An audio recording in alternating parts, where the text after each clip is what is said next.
World War III on brink, conflict between Israel and Iran inevitable, warns expert.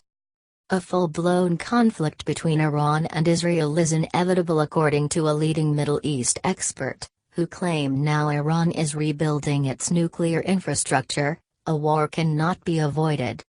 On Tuesday, Iran informed the UN nuclear watchdog it will increase its nuclear enrichment capacity within the limits set by the Joint Comprehensive Plan of Action, JCPOA, also known as the Iran nuclear deal.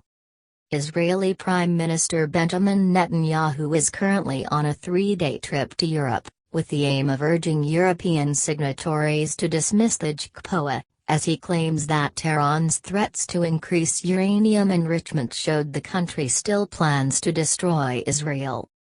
Chris Mizrael, Middle East expert at the Brookings Institution, claimed Israel and Iran were on a collision course even without the JCPOA falling apart.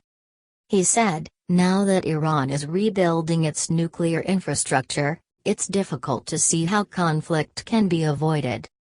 Israel has made it clear that a nuclear Iran is not an option, and Iran is all but daring Israel to stop it." Following Iran's statement it is increasing capacities on uranium enrichment, Israel's Prime Minister said in a video on Twitter, the day before yesterday Ayatollah Khamenei, the ruler of Iran, declared his intention to destroy the State of Israel. Yesterday he explained how he would do this, with the unrestricted enrichment of uranium in order to produce an arsenal of nuclear bombs. "We are not surprised.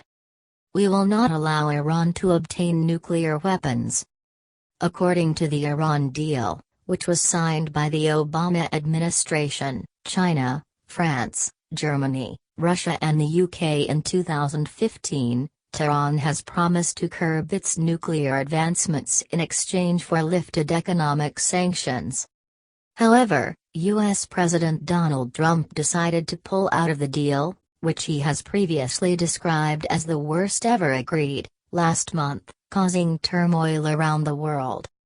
Mr. Netanyahu welcomed Trump's decision and claimed Iran used its lifted sanctions to trick Europe, and built its financial reserves before beginning to develop its nuclear capabilities. During his meeting with French President Macron, the Israel Prime Minister urged France to also impose economic sanctions to help dissuade Tehran from pursuing a nuclear weapon. However, Macron said while France shared Israel's concerns regarding Iran's threats in the region, his government stands by the nuclear agreement. He said the international community should seek to curb Iran's ballistic missile program through a separate deal, and not by restructuring the existing agreement. Mr. Netanyahu is expected to arrive in the UK on Wednesday to hold similar talks with Theresa May, who also intend to preserve the 2015 JCPOA.